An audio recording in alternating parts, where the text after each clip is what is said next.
Good morning, everyone. Welcome to week 8's lecture on the Anthropocene. Today's lecture will be split into 3 parts, similarly as the previous online lectures. So this first part will be on the Anthropocene, introducing this idea. Part 2 will be on Romanticism and the sublime. And part 3 will be on landscape or nature. So what is the Anthropocene? Well, if we go back to, this idea of a dictionary definition, what does it mean? So it's like our current geological age, but really what it is, it's viewed as a period during which human activity has been the dominant influence on climate and the environment. So if you think about humans' impact on Earth's geology and ecosystems, when did this begin? There are a lot of different opinions about this. So we could see one as the agricultural revolution, 12,000 to 15,000 years ago, or we could look as recent as the 1950s and the 1960s, and some main events which a lot of people discuss around this idea of the Anthropocene is 1945 with the first atomic bomb, radionuclides fallout, and the partial nuclear test ban treaty in 1963. So if we look at the word Anthropocene, it's used a lot scientifically, but quite more so these days in terms of discussions about climate change, but also within art. So what does anthro mean? Anthro means human, in terms of like Greek, and these sort of words and structures and where words come from, and then scene is this idea of new or recent. So that's where the term Anthropocene comes from.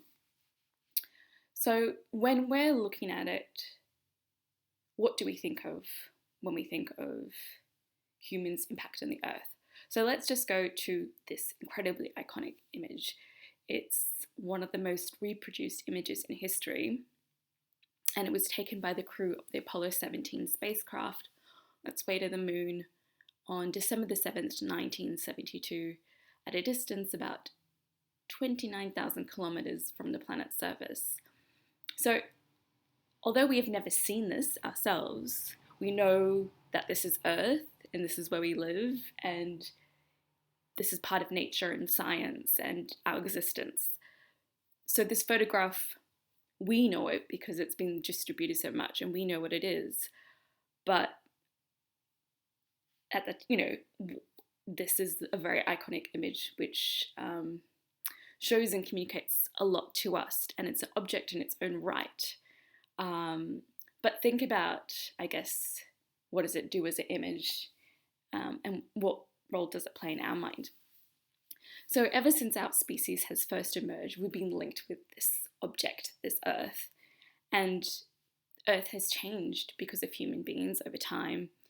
Instead of observing subjects, we have become to the observed object, and we are impacting this Earth and its existence. And this image of this Earth does change and is shifting without impact upon it. So another extremely iconic image, but a very recent image, I think from 2018 by George Gamboa. Sorry for the mispronunciation. He's a Mexican photographer. And he says, it says here 18 billion pounds of plastic ends up in the ocean each year, and that's just the tip of the iceberg.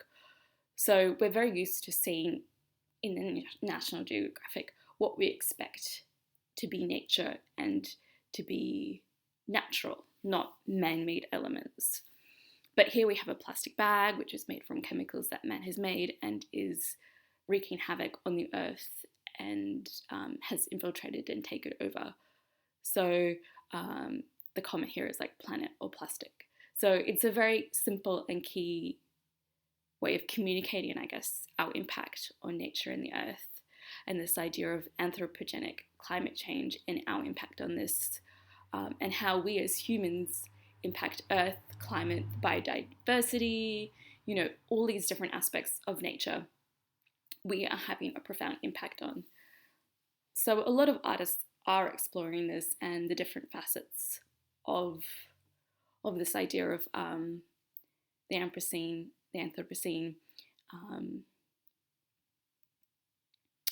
So I'll be referencing Marcel Fair's essay from Foam magazine. It was the issue on Earth, and I've included a link in the last lot of slides. It'll be the second last slide. So he's an editor from Foam magazine, and he's written about this image and this idea of the Anthropocene, and he says here, once the world is no longer holy, it can be analysed and become the source of modern scientific knowledge. It is precisely this detachment that has allowed us to lay the world on the dissecting table and make it the object of scientific study, and then to abuse our natural environment to an almost hopeless degree. So we've gained from science, but we've also done some awful things through science. We invented plastic as a cheap material, and look how that has impacted things. We invented nuclear power, and look at the effect of radiation. And so all these different things, you could look at this idea in many different ways, but I think about it while you're looking at the work of these artists as well. So Mishka Henna here, this image is actually a Google Earth image. Before I go to it, actually I might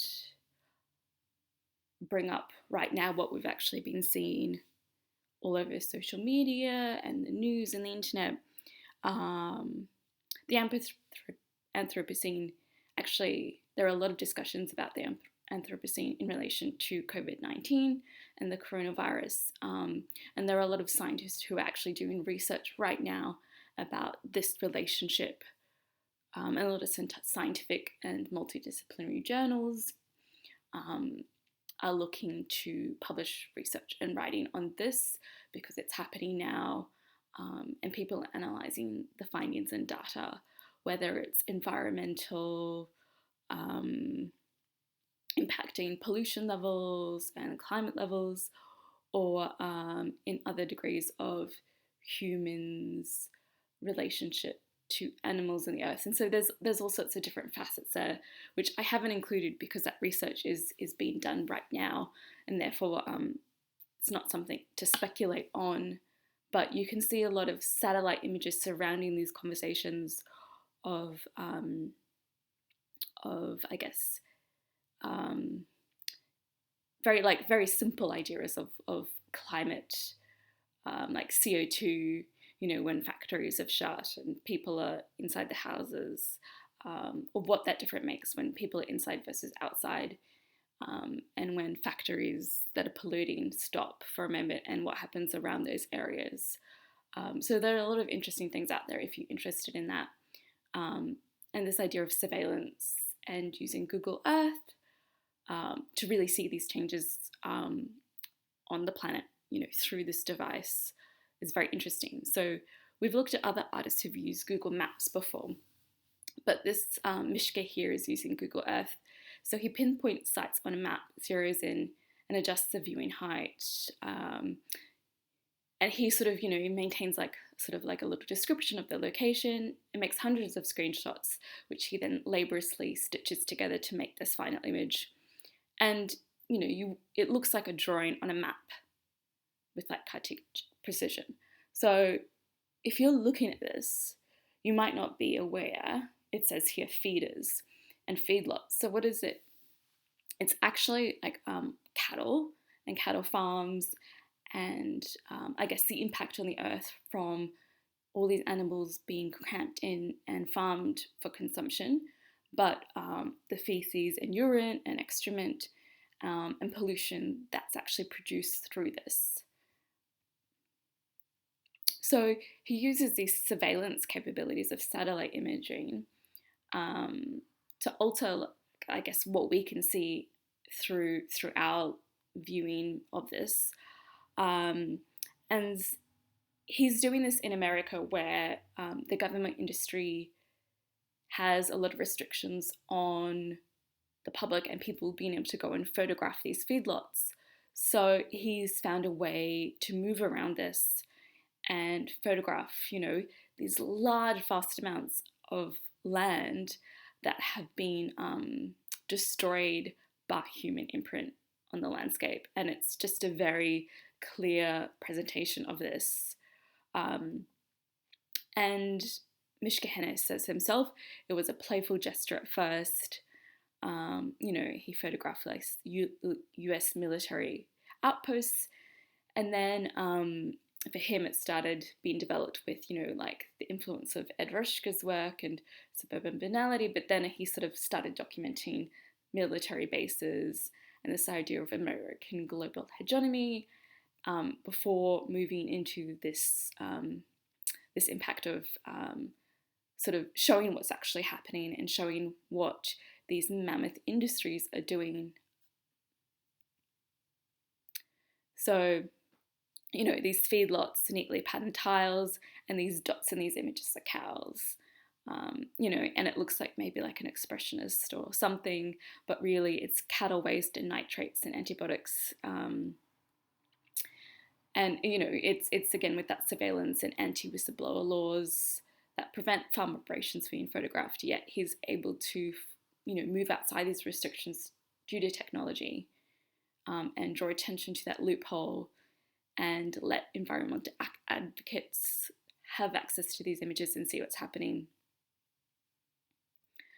So another artist who photographs at a very different viewpoint, much closer than Mishka's work, which is actually, at some quite distance through satellites. Here, Chris, actually leaves his studio and his computer and goes out to this midway and photographs these birds who've consumed all this plastic. So it's just these dead birds on these beaches in this island that have just consumed mammoth amounts of plastic we've thrown away from the ocean. They've swallowed them, and he finds them dead with this inside the stomach. So he looks at the sort of idea of garbage and mass consumption using colour and order, and he's sort of got this typology to represent the mass amount of this that he's seeing and documenting. So he's got a particular website that he documents this midway message from the Gaia that shows these rotting carcasses of these, albatrosses filled with plastic. And they've been fed plastic by their parents, who find in the ocean mistaken for food. And so this midway journey for him, it's not just one bird, it's a multitude of birds, and that's what's very disturbing about it. So where he goes and photographs it is Midway Atoll, so a remote cluster of islands more than 2,000 miles from the nearest continent, and it's just a mass consumption, sort of this, thousands of dead baby albatrosses filled with plastic, and then the nesting chicks are fed this by their parents, who are getting and foraging all this plastic that's going into the ocean, and here the Pacific Ocean. So someone who is approaching this in a more abstract way than a very in-your-face confrontational way is Matthew Brandt, who is looking at here, there's these beautiful, colourful images, but what they're really showing are the chemicals in Flint Dam. And he's photographed here, so Flint, Michigan, I don't know if most of you should have heard about this, but the water has been contaminated and people have not had drinking water. And, in the area, there is a lot of poverty and economic recession. So it's become a class issue as well as a health issue. So the residents of Flint, Michigan still, I'm pretty sure, don't have access to proper clean drinking water. So what Brandt has done is that he's colour separated large-scale images into red, cyan, and magenta. I think also this sort of C and Y. So he's got C2 and Y. So he's got these sort of details about what he's separated them into in the captions. And then he's printed them on 3 individual Duraclear sheets. and then he's left each sheet immersed in the river water as pumped into a bath in his studio for weeks before reuniting the newly eroded layers in LED boxes. So you can see through the colours, you can see the original image, and then this sort of the water, like, you know, when you're in a studio in a dark room, you use water to develop and to process and, you know, to wash your, you know, your prints or your negatives. But there's so many chemicals in this water that it's having this impact on the photographs. And there's something sort of disturbing about this sort of beauty in this very disturbing substance, in fact. Yeah, and so in Flint, the water crisis is not fully resolved, you know, and this lead is leaching from the town pipes into the water supply still, and there's like dangerous blood levels in children, as well as, you know, leading to permanent developmental damage and things like that. So Flint's lead pipes have meant to be all replaced in 2020, so that's something which I'm not sure exactly how it's been addressed. So again, another artist who creates beautiful, evocative images, but upon closer look, you might question what they are. So at first glance, they appear like Japanese artist Hokusai, or the traditional sort of school of ukiyo-e, sorry for the pronunciation, but really they're entirely man-made, all the objects in these photographs. So what they really are depicting are landfalls and mounds of derelict rubble draped in green mesh to prevent dust blowing away from building sites or that cover skips while they're in transit. And this is in China. So they're digitally assembled but they are based on photographs he's taken himself and he's assembled. So he's very much interested in showing the increasing urbanization of his home country and the effect it's having on the natural landscape and health of the environment.